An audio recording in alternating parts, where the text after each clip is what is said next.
Olá, povo abençoado da quarta região eclesiástica. Deus abençoe vocês, a paz do Cristo. Mais uma semana, quarta com bispo. Como vocês sabem, a quarta com bispo é uma programação, é um projeto nosso aqui da quarta região, onde todas as quartas-feiras eu, como bispo da região, tenho o privilégio de poder falar a palavra de Deus a tantas pessoas, a tantos amigos e amigas. A quarta região são as igrejas metodistas de Minas Gerais, do Espírito Santo e do Ceará. Mas, obviamente, prioritariamente eu falo para essa turma, mas, obviamente, que eu estou falando para tantos amigos e amigas que estão aí espalhados pelo mundo e que você pode ajudar com que eu fale para eles se você curtir esse vídeo e se você também compartilhar o link dessa transmissão. Imagina só quantos amigos e amigas agora do seu hall de contatos poderiam ser abençoados se você compartilhasse o link dessa transmissão. Se você chegou até aqui é porque Deus te trouxe e tem gente aí que toda semana não abre mão do Quarta com Bispo. Então, se você tem sido abençoado, compartilhe isso com outras pessoas. Não tem o porquê você não curtir esse vídeo, então dá uma curtida aí. Não é por causa do Bispo Bruno, não é por causa da Igreja Metodista, é porque quando você curte e compartilha esse vídeo, você está fazendo com que a palavra de Deus chegue a mais pessoas. Nessa oportunidade eu quero compartilhar com você princípios baseados em 2 Coríntios, capítulo 5, versículo 16. Então acompanha comigo aí, 2 Coríntios 5, 16. Olha o que diz o texto. Assim que nós, daqui por diante, a ninguém conhecemos segundo a carne, e se antes conhecemos Cristo segundo a carne, já agora não o conhecemos mais desse modo. Esse texto que nós acabamos de ler, ele é interessante, um versículo só, né, fala com profundidade tantas coisas. Um único versículo, poucas frases, mas de uma profundidade enorme. Porque o apóstolo Paulo, nesse texto, ele está classificando dois níveis e dois tipos de conhecimento de Cristo. Um conhecimento no Espírito e o outro conhecimento na carne. O que é conhecer Jesus no Espírito e o que é conhecer Jesus na carne? Conhecer Jesus na carne fala do conhecimento histórico do Cristo, o que nós teólogos, na teologia, nós chamamos de Jesus histórico. Os meus irmãos e irmãs que são teólogos e teólogas certamente já ouviram essa expressão, Jesus histórico. Na teologia a gente fala isso, né? Jesus histórico. O que é o Jesus histórico? O que o apóstolo Paulo aqui está falando do conhecimento do Cristo na carne. Jesus histórico nada mais nada menos é do que conhecer Jesus na carne. É o conhecimento histórico de quem ele é. Quem é Jesus historicamente? Um grande mestre, um grande líder, para alguns mágico, ilusionista, para alguns Jesus foi um grande factoide, né, de um grupo, ou seja, ele acabou sendo uma personagem na história com o objetivo de manipulação. Tem gente que até hoje acha que Jesus é um factoide. Ele é um objeto do cristianismo utilizado, manipulado por pessoas com o objetivo de manipular outras. Para algumas pessoas, Jesus foi um grande perturbador da ordem, né? Tanto é que Jesus era chamado de perturbador de Israel, porque ele de fato alterou a ordem das coisas. Então veja que nós podemos, Jesus histórico, considerá-lo como um grande mestre, como um grande rabino, líder, um factoide, um ilusionista, mágico, um perturbador. O Jesus histórico, conhecendo Jesus na carne, a gente pode dar a ele vários desses adjetivos. Positivos, não tão positivos assim, negativos, mas será sempre adjetivos humanos, serão sempre adjetivos humanos. Será sempre produto e resultado daquilo que o ser humano pode atribuir a Jesus. E, sendo resultado daquilo que o ser humano pode atribuir a Jesus, obviamente, Jesus histórico, conhecer Jesus segundo a carne, é apenas aquilo que nós, seres humanos, temos capacidade de enxergar nele. E eu, humanamente falando, só tenho capacidade de conhecer Jesus pela minha condição humana, como um grande mestre, como um grande líder e nada além disso. Nada além disso. Aí vem o apóstolo Paulo e fala o seguinte: olha, antes nós conhecíamos Jesus apenas segundo a carne. Agora a gente já não o conhece mais desse modo. Agora nós conhecemos Jesus segundo o Espírito. Agora nós temos uma revelação de quem ele de fato é. Agora nós absorvemos na nossa alma quem ele é. E eu já de cara quero te falar o seguinte: não serve, não basta, não é suficiente conhecer Jesus apenas segundo a carne. Alguém vai dizer assim: poxa, bispo, que ótimo, essa palavra aí serve para muita gente que não conhece ainda Jesus. Concordo com você. Talvez você que está agora me assistindo, que não é um cristão, uma cristã, que talvez seja afastado dos caminhos de Deus, ou que nunca entrou numa igreja, nunca ouviu a palavra de Deus, essa palavra serve para você. E fica comigo até o final, que eu vou te mostrar como que você pode conhecer Jesus de uma forma diferente. Mas eu quero alertar os cristãos e cristãs, os meus irmãos e irmãs de caminhada cristã, que essa não é uma advertência de Paulo exclusivamente para quem não é cristão, é também para quem é cristão, porque tem muita gente dentro das nossas igrejas que o conhecimento de Cristo para elas é um conhecimento tão raso, que não passa do nível de conhecer Jesus apenas como um grande mestre, um grande líder. Então esse é o conhecimento segundo a carne, o Jesus histórico. Agora, como que a gente pode conhecer Jesus de forma espiritual? O Jesus que transforma a nossa vida e o conhecimento espiritual do Cristo. A gente precisa olhar, então, para a vida da personagem que está classificando Jesus histórico e Jesus a partir do conhecimento espiritual. Quem ele de fato é. A gente precisa olhar para a vida de Paulo e ver o que Jesus fez com Paulo, para que Paulo pudesse bater no peito e falar: olha, eu não conheço mais Jesus apenas a sua forma histórica, os seus contornos históricos.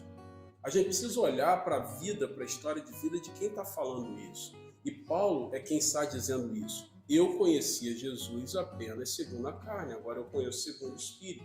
O que Jesus fez na vida de Paulo a ponto dele poder dizer que ele mudou os seus óculos e passou a enxergar Jesus de forma diferente? Porque eu creio que, olhando para a vida de quem falou isso, que é Paulo, olhando para a vida de Paulo, eu consigo também, a partir das referências da vida de Paulo, mudar o que pode ser mudado na minha vida, para que na minha experiência eu deixe de enxergar Jesus apenas como um fato histórico. E ele comece a mudar a referência da minha vida e ser mais do que uma pessoa que passou por esse mundo e alguém histórico, para ser um parceiro de caminhada. Olhando para a vida de Paulo, eu vejo que Jesus alterou nele algo importantíssimo que todos nós precisamos ter. Jesus colocou dentro de Paulo uma paixão evangelística, uma paixão por anunciar o evangelho de Jesus. Quando nós temos um encontro real com Jesus, é impossível eu não me sentir desafiado a anunciar quem ele é, a falar para o número máximo de pessoas o que ele fez na minha vida. Só abrindo um parêntese, saindo de Paulo, eu lembro do apóstolo Pedro, que lá em Atos 4:20 disse: eu não posso ficar calado diante daquilo que eu tenho visto e ouvido da parte de Deus. É impossível eu colocar isso dentro de mim e guardar as 7 chaves. Então, fechando parênteses, voltando para Paulo, nós vemos que em Gálatas capítulo 5, versículo 17, Paulo, no momento que a igreja estava perdendo muito tempo, estava desviando o olhar, estava se perdendo, estava se distraindo com uma série de coisas, Paulo bateu na mesa e disse o seguinte: gente, de agora em diante, eu não quero mais perder tempo com coisas fúteis. Eu quero trazer no meu corpo as marcas do Senhor Jesus. Então, trazer no corpo as marcas do Senhor Jesus significa que eu não tenho o direito de não resguardar a minha vida para aquilo que é o mais importante, que é anunciar a palavra de Deus. Eu não tenho direito de não resguardar a minha vida para aquilo que é o mais significativo. Eu não tenho direito de me desviar e de perder tempo, eu não tenho o direito de me distrair com coisas que não sejam efetivamente ligadas ao anúncio da palavra de Deus. É uma paixão evangelística. Nós vemos que quando Paulo se converteu e ele mudou os óculos e tirou os óculos de ver Jesus histórico e passou a enxergar Jesus como de fato ele é, Deus acima de tudo, Paulo passou a fazer da sua vida prioridade, pregação da palavra de Deus. Segunda coisa que foi mudada na vida de Paulo, primeiro, é que ele assumiu uma paixão evangelística. Segundo, é que mudou drasticamente na vida de Paulo as suas referências. Deus mudou drasticamente na vida de Paulo as suas referências. E se você quer sair da posição de enxergar Jesus apenas como um fato histórico, alguém que tem uma posição histórica lá há mais de 2000 anos atrás, você quer sair dessa posição e começar a ter a revelação de quem ele de fato é na sua vida, que ele é Deus acima de um fato histórico, ele também vai precisar ter acesso à sua alma para mudar drasticamente as suas referências. Olhando para a vida de Paulo, que é quem trouxe esse testemunho, nós vemos que Paulo tem uma relação muito íntima com essa mudança de referências desde a sua conversão, lá em Atos capítulo 9, onde a Bíblia diz que Paulo iria entrar em Damasco, uma cidade que ele tinha autorização para prender, para fazer o que ele quisesse fazer com os cristãos que ali encontrasse. E antes de entrar em Damasco, ele ficou cego temporariamente pelo potencial da luz que o afetou ali na entrada da cidade de Damasco. Naquele momento em que ele encontrou com Jesus, uma forte luz ali se manifestou e ele ficou temporariamente cego.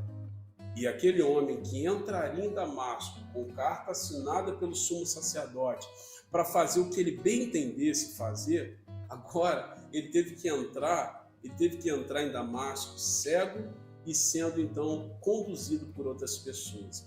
Então ele mudou as suas referências. Antes ele passou a confiar na assinatura do sumo sacerdote, que lhe daria poderes para fazer o que ele bem entendesse.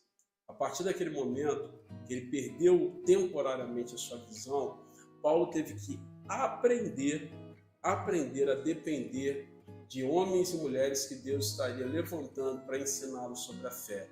Ananias foi um desses homens, que Deus disse para ele o seguinte: vá até Paulo, porque eu vou ensinar a partir de agora para Paulo como é que é andar comigo. E Ananias ficou ali um pouco reticente, porque Paulo tinha uma fama de perseguir e matar crentes, né?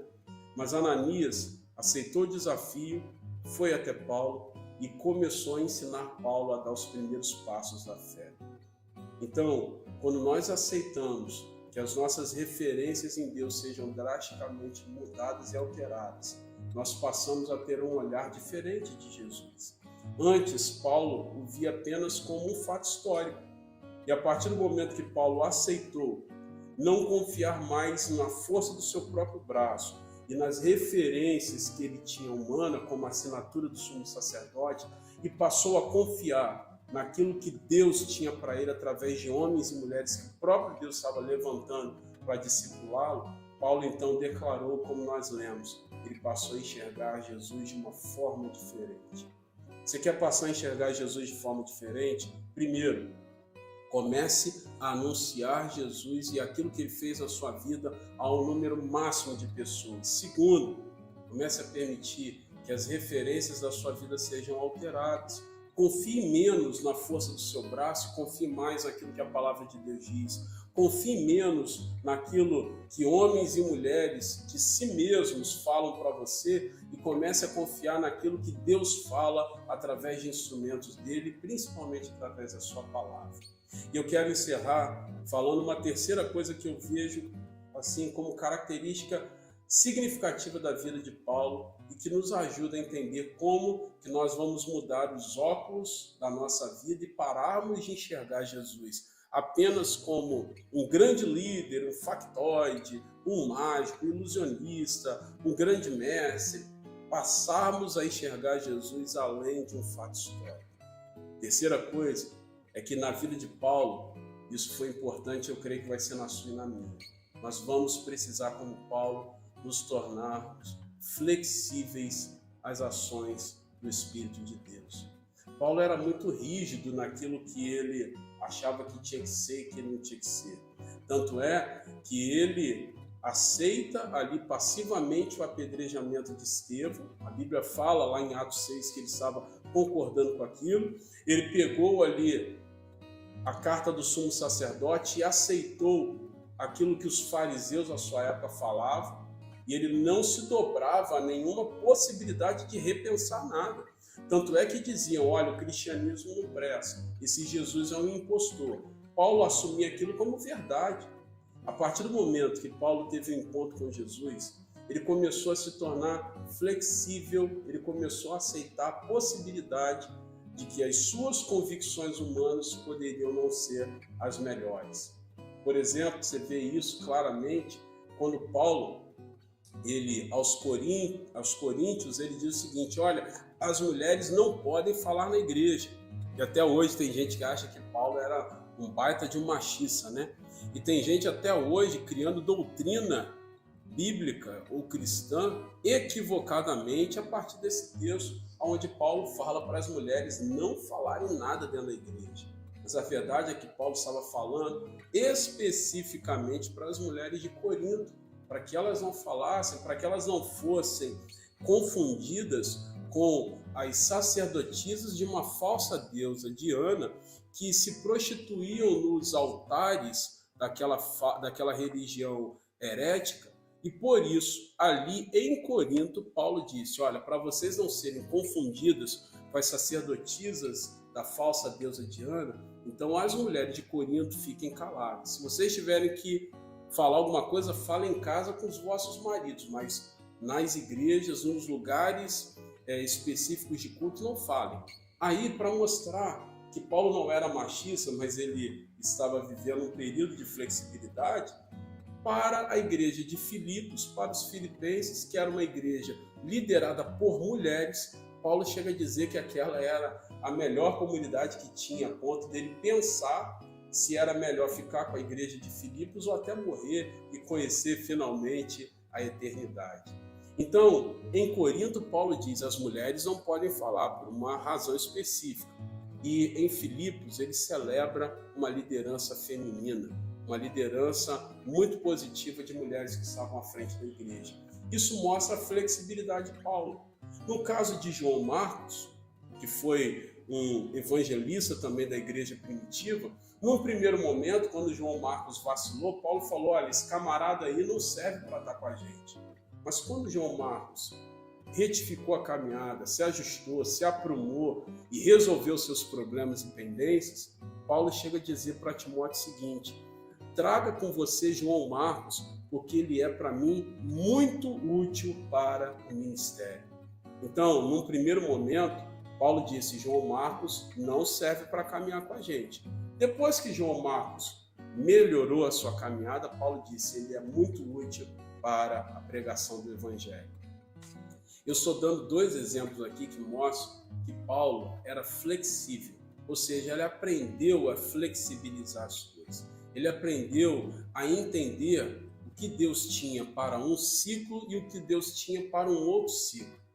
Homens e mulheres que vão aprender a enxergar Jesus muito mais do que um fato histórico, mas um Deus, são aqueles que entendem os caminhos que Deus tem para ciclos diferentes. Eles se tornam flexíveis às demandas do Espírito. Se tornar flexível à ação do Espírito e demandas do Espírito não significa que você vai se tornar uma pessoa frágil, sem convicções. Significa que você vai seguir as direções do vento do Espírito, porque afinal de contas nós não sabemos de onde ele vem nem para onde ele vai, mas nós podemos ouvir a sua voz, como Jesus falou para Nicodemos. Então, siga a voz do Espírito, as direções do Espírito, seja flexível a ela e você vai começar a entender como que Deus faz as coisas. E Jesus vai ser para você muito mais do que um Jesus histórico. Você vai começar a ver que Jesus é muito mais do que um ponto na história que ficou lá. Mas ele é um Deus que caminha com você diariamente. Primeiro, gerando paixão evangelística, falando de um Deus que você anda e que caminha com você. Segundo, se tornando uma pessoa que muda drasticamente referências. Você larga as referências humanas da força do seu braço e passa a confiar nas referências de Deus. Terceiro, quando você se torna flexível aos ciclos do Espírito. Eu quero orar por você nesse momento, pedindo a Deus que gere na sua vida revelações que façam com que você a cada dia siga cada vez mais o Jesus a partir da revelação do Espírito e siga menos as referências do Jesus que se conhece apenas segundo a carne. Vamos orar. Senhor, em nome do Cristo, eu quero te agradecer porque nós hoje temos a possibilidade de te conhecer muito mais do que aqueles que te conhecem ou de um conhecimento segundo a carne. Obrigado, Deus, porque hoje nós temos a condição de te enxergar como de fato o Senhor é e não apenas de ouvir falar. E na experiência de Paulo, que disse que te conhecia até então segundo a carne e que passou a te conhecer segundo o Espírito, nós aprendemos com ele, sendo flexíveis às direções do teu Espírito, mudando drasticamente as nossas referências para as tuas referências e anunciando constantemente, intensamente, o Deus que nós temos experimentado relacionamento diário. Nós aprendemos com essas posturas de Paulo a como mudar os nossos óculos e que isso seja realidade na vida de todos os meus irmãos e irmãs que agora estão me assistindo, ouvindo, vendo nesse tempo que o Senhor reservou para nós. Eu quero pedir que isso seja realidade na vida do teu povo e eu oro no nome de Jesus. Amém e amém. Povo de Deus, vamos terminando por aqui mais um Quarta com o Bispo. Próxima quarta-feira, se Deus assim nos permitir, nós estaremos aqui nesse canal às 20 horas, às quartas-feiras. Compartilha isso com o maior número possível de contatos que você tem no seu hall de relacionamentos. Fiquem na paz, o restante de semana abençoado por Deus.